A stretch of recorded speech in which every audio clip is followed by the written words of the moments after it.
Captain சிலை முன் கனத்த மனதோடு பிரேமலதா விஜயகாந்த் அவர்கள் செய்த செயல்.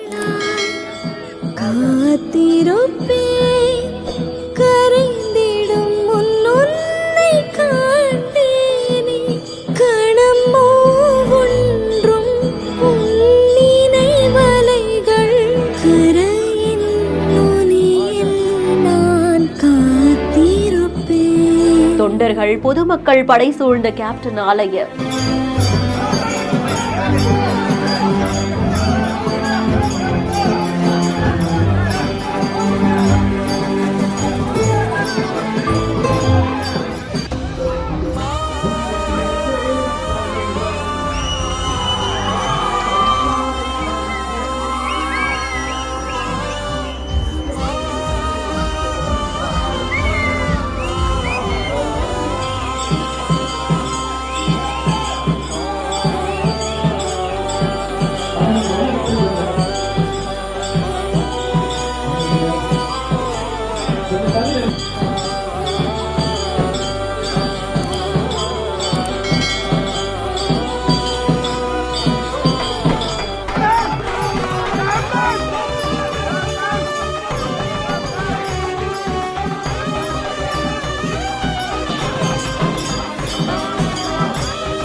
மறைந்த தலைவர் கேப்டன் விஜயகாந்த் அவர்களுடைய 73வது பிறந்த நாள் சென்னை கோயம்பேடுல இருக்கக்கூடிய கேப்டன் ஆலயத்துல நடந்திருக்கு. பசின்னு வரவங்களுக்கும் உதவின்னு வரவங்களுக்கும் இல்லன்னு சொல்லாம வாரி வழங்கியவராச்சே. அவருடைய பிறந்த நாளுக்கு இங்க வராம இருக்க முடியுமா அப்படின்ற மாதிரியா அதிகாலையில இருந்தே ஏராளமான பொதுமக்களும் அரசியல் பிரபலங்களும் திரை பிரபலங்களும் வந்து செல்றாங்க. இந்த நிலையில அவங்களுடைய மனைவி மற்றும் மகன்களும் அங்க வர பிரேமலதா விஜயகாந்த் அவர்கள் கேப்டன் அவர்களுடைய திருவுருவ சிலைக்கு லட்டு ஊட்டிவிட்டு அதற்கு பிறகாக அதே லட்டை மகன்களுக்கும் கொடுத்து தானும் எடுத்துக்கொண்ட காட்சி வெளியாகி இருக்கு. இந்த செய்தி பற்றிய உங்களுடைய கருத்துக்களை கமெண்ட் செக்ஷன்ல சொல்லுங்க. மேலும் செய்திகளுக்கு பிஹைண்ட் நோட்ஸ் ஃபாலோ பண்ணிக்கோங்க. செய்திகளை வழங்குவோர் பிருத்வி நவாஸ், GT ஹாலிடேஸ் மற்றும் மெட்வே ஹாஸ்பிட்டல்ஸ்.